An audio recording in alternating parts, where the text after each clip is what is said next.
Salut la famille, j'espère que vous allez bien, j'espère que vous êtes en forme. Ici le docteur Idriss Tafak, j'espère que vous avez passé une très belle semaine et surtout que votre trading a été assez productif. Donc pour le compte de cette vidéo, on va faire bien sûr un petit bilan de la semaine et comment est-ce que ça s'est passé, quels sont les enjeux qu'on a pu rencontrer, quelles sont les difficultés qu'on a pu rencontrer. Et ça va vous permettre peut-être de pouvoir voir que en réalité, le trading, c'est pas juste la stratégie, c'est beaucoup de choses subtiles qu'on ne peut pas parfois expliquer, mais qu'on expérimente au quotidien.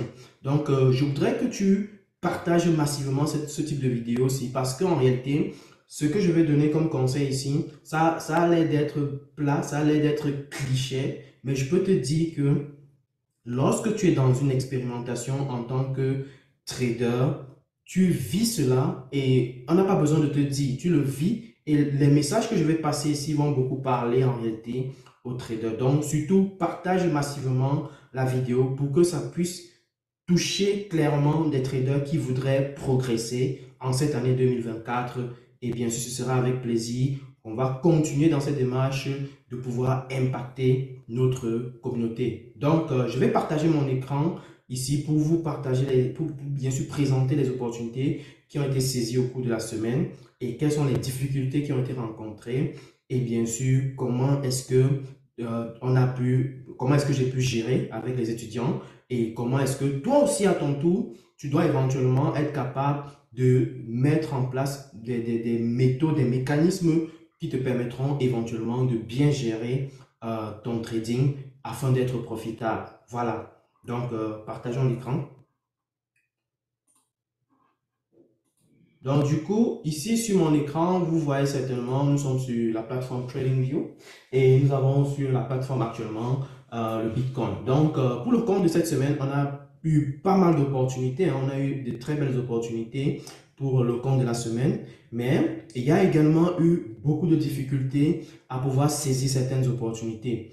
En l'occurrence, de manière globale, s'il faut se résumer, on a eu une tendance plutôt bien haussière sur le Nasdaq. On a eu une tendance également haussière sur le DAX. Et par ailleurs, on a eu le gold qui a fait quasiment du surplace. Donc, je m'attendais à ce que le gold, par exemple, fasse un drop, fasse une chute rapide pour aller chercher quasiment les 1985. En tout cas, jusqu'ici, on voit quand même que la pression est baissière. Donc, si je reviens par exemple sur le gold, vous allez voir que quasiment toute la semaine, on faisait des tentatives à aller à la hausse, mais finalement, on rejetait brutalement. Regardez, par exemple, depuis lundi, on a fait du surplace. Ici, on a tenté d'aller à la hausse, on a rejeté. On a tenté d'aller à la hausse ici mercredi, on a bien rejeté. Jeudi, pareil, on a tenté d'aller à la hausse, on a bien rejeté. Vendredi, même chose. Donc, clairement parlant, la pression est existante à la baisse. On a fait quasiment du surplace. Mais si on regarde le chemin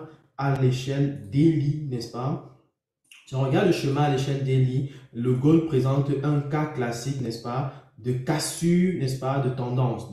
C'est-à-dire, avec la théorie de Dow, en réalité, on va bien voir que on a les plus hauts qui étaient de plus en plus hauts pendant l'année 2023, c'est-à-dire tout autour du mois d'octobre, novembre, on avait clairement la théorie de Dow qui était respectée. On a les plus hauts, n'est-ce pas, qui étaient de plus en plus hauts, les sommets qui sont de plus en plus hauts, n'est-ce pas, et les creux qui sont de plus en plus hauts également. Donc, on a eu tout ça. Et dès le début de l'année 2024, par exemple, on a eu cette cassure de la tendance. Cette tendance qui a été brisée et on voit bien un plus haut ici qui vient d'être formé. On voit un pullback qui est en train de se former. Donc, techniquement parlant, on voit bien que le gold peut finalement descendre et aller chercher la moyenne mobile 200 qui se retrouve ici ou encore le prix des 1971. Donc, il faut s'attendre à ce potentiel-là. Et bien sûr, c'est éventuellement ce que moi je voyais venir de près et j'ai anticipé sur cette potentialité-là. Donc, je me suis positionné à la vente sur le gold. Actuellement, la position est positive, mais on fait du surplace pour le moment. On fait encore du surplace. On espère que d'ici la semaine prochaine, les choses vont se débloquer avec les annonces qui vont certainement nous parvenir au cours de la semaine. Déjà, je tiens à rappeler que nous tendons vers la fin de mois, n'est-ce pas? Vers la fin de mois, ça veut dire que quand on tend vers la fin de mois, il risque d'avoir beaucoup de mouvements sur le marché parce que les hedge funds, les institutions financières, les grosses plateformes financières vont clôturer leur position, question de pouvoir bien sûr faire des bilans mensuels. Donc ça, il faut s'attendre à à ces gros mouvements-là. Maintenant, donc pour ce qui est du gold, pour se faire simple, moi je suis entré en prenant en considération une stratégie simple qui est tout simplement la théorie de Dow, ok? La théorie de Dow, c'est-à-dire lorsque on a une cassure de la structure d'une tendance, il faut s'attendre à un changement de tendance. Par exemple, ici, on voit les plus hauts qui étaient de plus en plus hauts depuis le mois d'octobre. On a les plus hauts et on a les creux qui étaient également de plus en plus hauts. Mais à partir de janvier, on casse la structure, on casse cette ligne-là de tendance et puis on fait un pullback. Et donc, du coup, ça donne l'occasion de pouvoir entrer sur le marché. Et dès que tu entres sur le marché, bien sûr, tu t'attends à ce que le prix descende et qu'on commence à manifester plutôt la tendance inverse comparée à la tendance préalablement observée. Donc, avant, on avait une tendance haussière. Donc, on s'attend maintenant que le marché pourrait manifester une tendance baissière dans les jours à venir. Donc, du coup, ça, c'est pour le gold. Donc, actuellement, ma position est en cours. Donc, on espère que les choses vont bien se dérouler d'ici la semaine prochaine. Bien entendu, ça fait que tu vas payer les commissions en termes de swap et il faut s'attendre à ça. Toi, en tant que trader, tu dois évaluer cela. Tu ne dois pas t'amuser à juste prendre des positions à gauche, à droite. Tu dois être capable d'évaluer et de te dire, OK, est-ce que ça me convient d'accepter de telles commissions? Parce que parfois, les commissions, lorsque tu fais des overweeks, c'est-à-dire lorsque tu laisses tes trades dormir pendant les week-ends et pour se relancer la semaine qui suit, tu payes des grosses commissions parfois. Surtout sur certaines plateformes, c'est encore astronomique. Donc, il faut prendre en considération tout ça pour voir si le gain que tu vas chercher est largement énorme au point où pour toi, les commissions que tu vas devoir payer ne sont pas considérables, sont non significatives, ok? Donc, ça, c'est un point important. Donc, si je reviens en unité de temps 1 heure, vous voyez bien que on est en train de faire du surplace. On tourne autour de 2017-2015, n'est-ce pas, en termes de valeur. Et on espère que d'ici la semaine prochaine, les choses vont se débloquer et on va commencer à aller encore plus bas avec le gold. Donc ça, c'est à surveiller de près pour ne pas se faire avoir, bien sûr, parce que ça peut aller très vite avec le gold, ça vous le savez. Ça va souvent très, très vite, surtout lorsque il y a des annonces concernant le dollar ou des annonces telles que le taux d'intérêt de la Banque centrale des États-Unis, la Fed, ou encore les annonces concernant l'inflation. Donc, si l'inflation commence à augmenter davantage, le gold risque de baisser brutalement. Ok, donc ça, il faut, pardon, si l'inflation baisse, pardon, le gold risque de baisser brutalement. Si par contre l'inflation augmente davantage, le gold risque d'augmenter de manière importante. Par ailleurs, il ne faut pas oublier que le gold est très influencé par des phénomènes de géopolitique. Ok, donc s'il y a des phénomènes dans un pays, il faut s'attendre à ce que le gold puisse changer de tendance et puisse aller véritablement à la hausse. Donc ça, c'est des choses qu'il faut également surveiller de près pour pouvoir bien sûr prendre en considération tous les paramètres qui entrent en jeu et qui pourraient influencer la tendance du gold. Donc pour le moment, la position est là. Donc tendance potentiellement baissière. On va rester sur le même cap. Ok, donc ça, je l'ai saisi tout seul. Par contre, le trade qu'on a saisi avec les étudiants, c'est le trade sur le Nasdaq, n'est-ce pas? Donc, c'est le trade sur le Nasdaq. Il y avait de très bonnes opportunités sur le Nasdaq. Vous allez certainement voir. Déjà, on avait commencé la semaine avec un peu de surplace, n'est-ce pas? Un peu de surplace, ça tournait un peu en rond. Mais à partir de mardi, n'est-ce pas, on commençait à manifester des pressions haussières, comme vous pouvez le voir ici. Donc, on manifestait des pressions haussières. Pour mieux voir cela, on va en noter le temps 15 minutes, n'est-ce pas? Et on voyait bien qu'il y avait des belles pressions haussières qui se formaient avec un rejet sur les niveaux clés, n'est-ce pas? Les niveaux dynamiques, support résistance dynamique.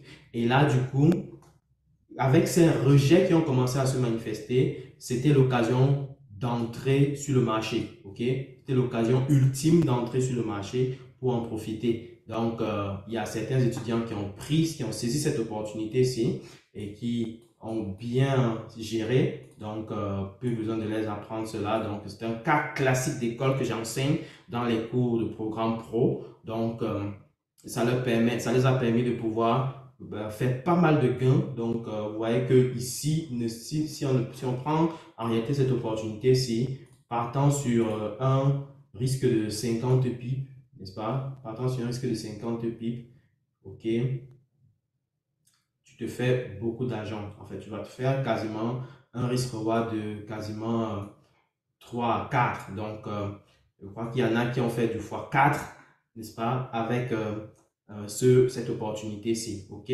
Donc, c'était une très, très belle opportunité d'ailleurs. Donc, on a également eu une autre opportunité. On a également eu une autre opportunité. Attendez, je vais regarder ça.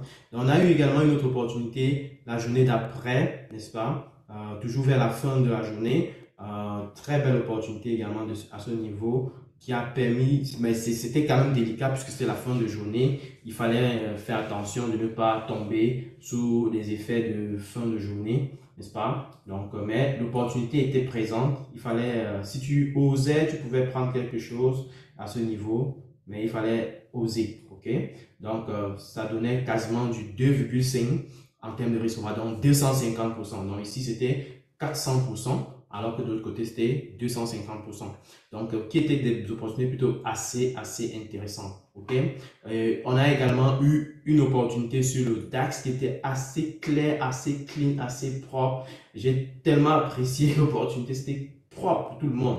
Donc, je crois que la majorité ils ont saisi l'opportunité. Donc, c'est des cas classiques d'école que j'enseigne, n'est-ce pas, dans le programme pro. Programme pro qui, bien sûr, te permet de pouvoir avoir les stratégies secrètes qui vont te permettre d'être financé par les grandes entreprises qui offrent le capital et qui te permettent de trader et vous partager les bénéfices. Donc, ça, c'est l'occasion ultime pour les personnes qui disent qu'ils n'ont pas l'argent pour trader, de pouvoir bien sûr saisir l'occasion. Et à ce propos, bien sûr, nous avons la formation qui va démarrer en mars. Donc, les inscriptions sont en cours. N'hésitez pas de nous contacter le plus rapidement possible pour pouvoir saisir vos places, n'est-ce pas? Donc, parce que là, actuellement, c'est l'occasion ultime de pouvoir profiter des petites promos qu'on a mis en cours. Donc, ça vous permet de rapidement saisir votre place et de pouvoir aller rapidement chercher cette opportunité-ci qui vous donne l'occasion de non seulement apprendre à trader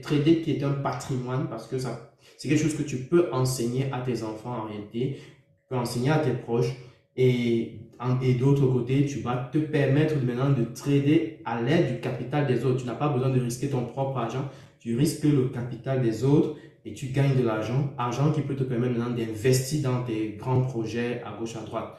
Donc voilà l'occasion ultime. Que tu sois en Afrique, que tu sois en Europe, que tu sois en Amérique, c'est l'occasion ultime pour pouvoir bien sûr se développer un bon capital, un bon patrimoine. Donc voilà, si tu es intéressé, n'hésite pas à nous contacter. Le numéro se trouve en commentaire. Donc, premier commentaire, tu nous contactes et on se fera plaisir de te donner tous les détails par rapport à la formation pro. Donc, voilà, le nombre de places est extrêmement limité d'ailleurs parce que c'est un programme d'accompagnement, c'est un suivi qui demande beaucoup d'énergie, qui demande de vous donner beaucoup de tactiques, de techniques, n'est-ce pas, qui vont vous permettre de pouvoir réellement bien appréhender les marchés de fond en comble. Donc, vous aurez mon numéro, vous allez m'appeler comme vous voulez, quand vous voulez. Donc, c'est presque un coaching, quoi. Donc, voilà pourquoi j'insiste sur ce point en disant que c'est la meilleure occasion pour vous de pouvoir, bien sûr, démarrer quelque chose d'assez intéressant et qui va vous permettre d'aller vraiment à grands pas sur les marchés financiers et de faire quelque chose de considérable, voilà, de concret. Voilà, donc du coup, ici, on avait une très belle opportunité sur le DAX. J'ai appris aux étudiants à saisir les opportunités pile poil lorsque on est encore en train de former le départ d'une impulsion. Ça, je l'enseigne, je montre clairement comment est-ce que ça se fait et c'est plutôt hallucinant, ça marche la crème de la crème, ok? Ça marche vraiment de manière très claire. Donc, du coup, pour le DAX, on a eu un véritable cas d'école que j'enseigne en général, cas classique propre, qui est venu faire un joli pullback et qui a frappé, rejeté ici. Vous pouvez voir. Donc, on a bien rejeté ici et boum, je crois que la majorité est entrée juste après la petite bougie verte là. La majorité est entrée ici. Et qu'est-ce que ça a donné? Ça a donné un très joli trade. Je crois qu'il y en a qui sont dans cette démarche-là, ils sont en train de s'entraîner pour se préparer pour les processus de validation. Donc, ça promet énormément parce que beaucoup ont déjà beaucoup progressé. Je suis très content en tout cas des résultats que je vois jusqu'ici des étudiants. Donc, ça promet énormément. Donc, du coup, on a à ce niveau, on a à ce niveau, on a à ce niveau, oh là là, ma souris qui dérange, désolé. Ma souris qui m'embête un peu. Oh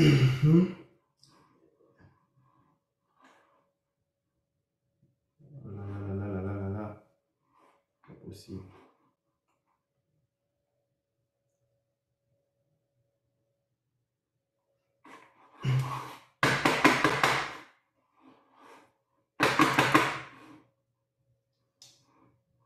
Oui, la souris qui dérange, la souris dérange.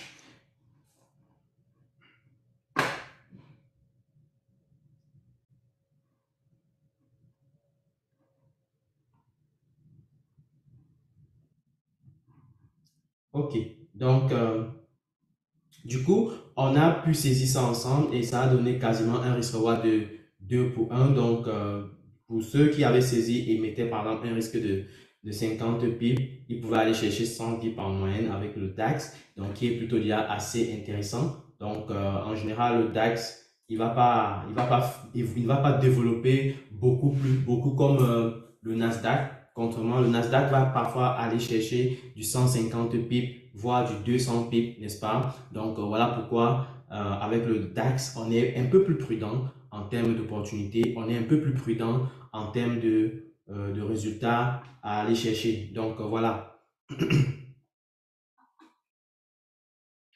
pas ce qui se passe. Ma machine, c'est... Oh boy. Donc, voilà. Donc, du coup, je voulais vous démontrer ceci.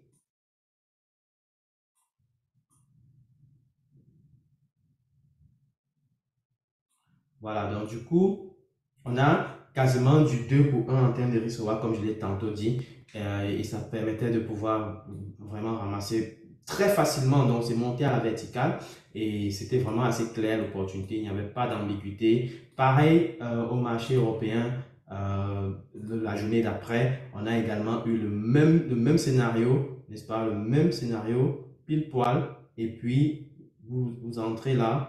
50 pips maximum, n'est-ce pas? On va dire, on va partir sur le principe de 50 pips, d'accord? C'est pas dit que 50 pips, c'est le nombre de pips que vous devez adopter. La stratégie que je partage est beaucoup plus claire en termes de comment est-ce que tu dois fixer ton risk reward, comment est-ce que tu dois fixer tes stop loss, ainsi de suite. Donc, il y a pas mal d'outils que je mets en place auprès des étudiants afin qu'ils puissent bien sûr bien saisir les opportunités à ce niveau. OK?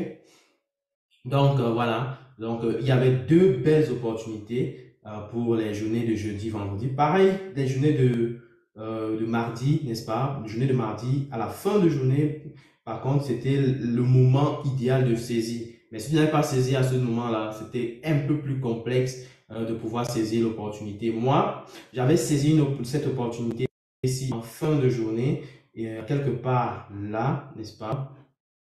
Quelque part là. Donc, j'avais saisi ici et je suis sorti là. Donc, la suite, je n'ai pas pu tenir. Donc, parce que en réalité, il y avait déjà des niveaux clés qu'on avait là, par exemple, et qui me donnaient tous les arguments possibles, qui disaient que, hey, si tu vas là, fais attention, ça peut se retourner et descendre. Donc, moi, je voulais pas prendre de risque dans ce sens-là, que on peut continuer. Je pense que le gain que j'avais déjà réalisé ici, partant de là à haut, donc c'était déjà assez correct. Donc, j'ai laissé ainsi. Je ne vais pas chercher à forcer et à prendre encore un autre trade. Donc, ça, c'était pour le DAX, n'est-ce pas? Par contre, pour le Bitcoin, les difficultés étaient un peu plus importantes sur le Bitcoin. Et c'est là où il faut avoir un mental très fort, ok? Donc, revenons maintenant sur le Bitcoin. On va aller en unité de temps H4, ok? Donc, le Bitcoin a fait beaucoup de mouvements, beaucoup de manipulations sur le marché. Je vous ai déjà expliqué sur une vidéo. Donc, si vous n'avez pas regardé la vidéo, pensez à la regarder, peut-être sur un short principalement. Donc, si vous ne regardez pas les shorts, allez sur la page TikTok. Il y a pas mal de shorts que je fais qui peuvent être intéressants et qui vous permettent d'être au parfum, n'est-ce pas, de tout ce qui se passe sur les marchés presque en temps réel, n'est-ce pas? Donc, ça vous permet de rester dans la dynamique du marché, ça vous permet d'avoir l'information utile qui va vous permettre peut-être de prendre des décisions de manière adéquate sur le marché. Donc, voilà. Du coup, le Bitcoin avait manifesté pas mal de manipulations, n'est-ce pas? Vous voyez ici, on avait une accumulation qui a échoué, n'est-ce pas? Échoué dans le sens où on a brisé l'accumulation vers le bas. Donc, voilà pourquoi je disais, ça, en réalité, ce genre de comportement qu'on voit ici donne en général à presque 80% de chances une remontée, en général. Pareil ici, on a engagé encore une autre accumulation, on a fait un faux mouvement et puis drop, donc manipulation supplémentaire. Donc, on a eu une double manipulation sur le marché. Et c'est lorsqu'on est arrivé là en bas que finalement les choses se sont calmées. Donc, lorsqu'on a touché les 40 000, les choses se sont calmées et le Bitcoin a titubé pendant quasiment toute la semaine. Et dès vendredi, pardon, on a explosé massivement pour aller chercher les 42 000 en un point. On était parti des 40 000 pour aller chercher les 42 000. Et le point ici, c'est quoi? C'est que déjà, lorsque on avait accumulation ici, j'avais pris une position, d'accord? J'avais pris une position quelque part ici, n'est-ce pas? Et je me suis fait ramasser sur ce coup-là, n'est-ce pas? Ça, c'était les semaines d'avant, n'est-ce pas? Et là, bien après, lorsqu'on a stabilisé encore ici, j'ai tenté une position, je me suis fait ramasser, clairement. Et quand on a encore tenté, quand on est venu encore plus bas ici, j'ai dit non, je vais pas faire, je vais pas prendre le risque, je vais laisser, il va courir comme il peut, il va se calmer d'abord avant de pouvoir donner l'occasion que je puisse entrer. Donc, lorsqu'il est descendu brutalement là, il est remonté, n'est-ce pas? Quand il a stabilisé au niveau des 40 000, 39 900 là, je suis entré. Donc là, je suis en position sur le Bitcoin, sur Ethereum aussi. Donc, on est monté en puissance hier vendredi. Et justement, c'est ça le truc avec le Bitcoin. Le truc avec le Bitcoin, c'est que tu ne, tu ne peux pas, il est beaucoup plus difficile d'entrer lorsque le Bitcoin est en train déjà d'engager l'impulsion, d'engager la hausse. Il est beaucoup plus difficile. Par contre, il est extrêmement important de viser les niveaux d'équilibre stable, partiel comme ça, qui te permettent de pouvoir saisir des meilleurs prix d'achat. OK? Donc, voilà pourquoi, par exemple, ici, je cherchais à entrer une fois qu'on est dans les zones où le prix s'est calmé après la chute et on a commencé à stabiliser. Sinon, je fais la même chose en bas, je fais la même chose en bas. Et finalement, dès lors que j'ai tenté ici, c'est passé, n'est-ce pas? Donc, par exemple, partant d'ici, j'ai déjà fait du x4, donc j'ai déjà récupéré les pertes que j'avais fait là, n'est-ce pas? Qui est plutôt bien. Vous voyez qu'en réalité, le gros travail qu'il faut faire sur nous, c'est déjà, maîtriser ses mathématiques, maîtriser ses statistiques. C'est très important. La deuxième chose, c'est de ne pas se décourager lorsqu'on fait une perte. Donc, le problème, c'est que quand tu vas expérimenter une première perte ici, peut-être parfois deux pertes ici, ou alors une deuxième perte ici en bas, tu risques de te décourager. Et c'est là où tu dois comprendre en fait que, tu as des statistiques que tu dois toujours surveiller. Est-ce que tu as encore l'occasion de pouvoir entrer sur ce marché? Est-ce que malgré le fait que tu t'es fait éjecter, il y a opportunité? C'est la question que tu dois te poser. Et est-ce que les rentabilités que tu peux chercher sont assez importantes au point de pouvoir couvrir les pertes que tu as réalisées? Ça, c'est la question que tu dois te poser. Et pour cela, tu dois véritablement entrer en immersion avec la paire de devises ou alors la crypto que tu voudrais trader pour comprendre son comportement et savoir jusqu'où est-ce que tu peux aller en termes de take profit, en termes de gain lorsque tu as saisi une telle opportunité. Comment est-ce que la crypto-monnaie en question peut se comporter? Et c'est là où ta psychologie risque de jouer quand tu ne maîtrises pas ce genre de paramètres-là. Si je ne maîtrisais pas les paramètres que j'ai en jeu sur les cryptos, sur les bitcoins, principalement et l'Ethereum, je devais paniquer et éventuellement, je ne devais pas prendre de trade ici. Je ne devais pas prendre de trade ici. Donc, et malheureusement, lorsque le prix va monter comme ça, c'est là où je vais regretter. Vous voyez? Donc, il y a un gros travail à faire. C'est le travail derrière sur ces statistiques. C'est très important. Faites votre devoir. Faites vos devoirs. Travaillez sur vos statistiques. Ça va vous aider à déjà anticiper sur ce qui peut venir. Donc, quand tu as tes statistiques, tu peux maîtriser clairement qu'est-ce qui peut venir dans les jours à venir, qu'est-ce qui peut venir, je dois garder le focus dessus. Ok, je ne dois pas garder le focus sur les pertes. Les pertes, ça va toujours arriver, ça va toujours exister et on doit apprendre à vivre avec. Ok, donc c'est très important. Donc, qu'est-ce qu'on envisage par la suite? Ce qu'on envisage par la suite, c'est que le Bitcoin va continuer. Nous sommes en fin de mois. J'ai tantôt fait un short encore hier en disant que, attention, avec la remontée que le Bitcoin a commencé à manifester, il faut s'attendre que pour la fin de ce mois, le Bitcoin manifeste des grosses hausses dans la mesure où il y aura beaucoup de personnes qui vont vouloir se positionner pour le mois de février qui s'approche grandement. Donc, voilà. Donc, du coup, attendez voir des grosses remontées. Bitcoin peut aller chercher les 45 000 très facilement ou voire même les 47 000 ou 49 000. Donc, suivez de près. Ça risque d'aller très vite et ça ne va pas dire au revoir à quelqu'un avant de partir. Voilà. C'est la même chose sur Ethereum. Je crois qu'avec les étudiants, il y a quelques-uns qui ont également échoué leur prise de position ici. Donc, le gros travail est encore en train d'être fait sur le côté psychologique, n'est-ce pas? Question de pouvoir, bien sûr, leur faire comprendre que, quand tu maîtrises tes statistiques, quand tu maîtrises le gain potentiel que tu peux chercher et quand tu maîtrises comment est-ce que tu dois te comporter face à ces comportements malsains, ces manipulations malsaines sur le marché, tu peux y aller. Tu ne dois pas avoir peur, tu dois oublier rapidement les pertes, tu dois te concentrer sur le potentiel qui existe sur la crypto en question. OK? Donc, voilà. Donc, du coup, ça, c'est pour le Bitcoin.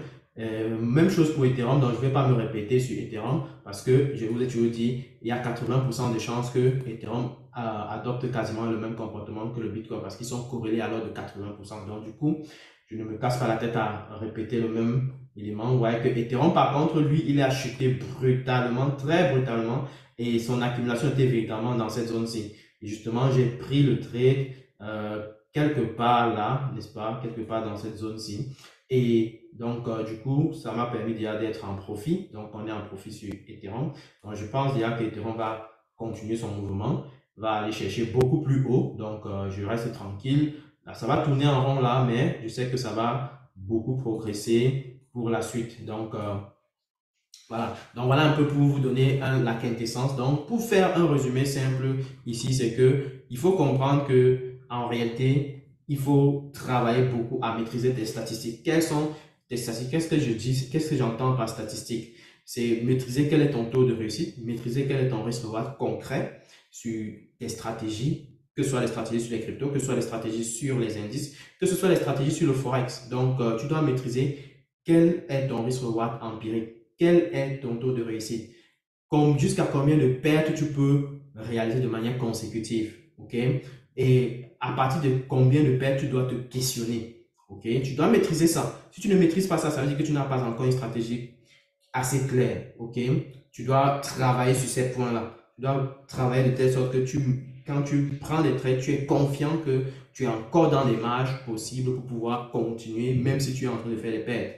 N'est-ce pas? Parce que c'est là, quand tu as ces statistiques, ça va te permettre de rester focus dans la saisie de l'opportunité et non à se lamenter lorsqu'on a réalisé des pertes. Donc, c'est le piège qu'il ne faut pas tomber dedans.